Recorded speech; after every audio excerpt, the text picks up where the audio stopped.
Hello বন্ধুরা, আজকে সন্ধ্যে স্ন্যাক্সটা দেখে নাও কি দিয়ে করছি। এই দেখো, মুড়ি দিয়ে নিয়েছি।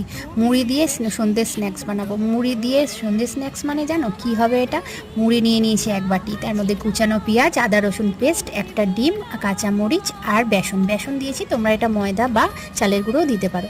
আর অল্প অল্প জল দিয়ে এটাকে মাখতে হবে ভালো করে, বেশি জল দেওয়া যাবে না, তাহলে মন্ডটা হবে না। হ্যাঁ, এই মাখা মাখা ভালো, মানে একদম টাইট টাইট হবে সেরকমভাবে মাখতে হবে। আর আমি আমার মতন শেপে গড়ে নিয়েছি, এটা তোমরা তোমাদের মতন বিভিন্ন শেপে করতে পারো।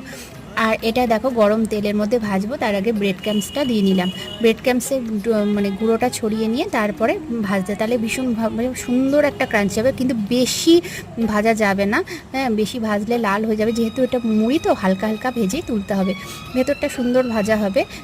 তো দেখো আজকে সন্ধ্যে স্ন্যাক্সটা রেডি হয়ে গেছে। তো তোমাদের কেমন লাগলো অবশ্যই করে জানিও, আর একটা লাইক কমেন্ট সাবস্ক্রাইব করে দিও।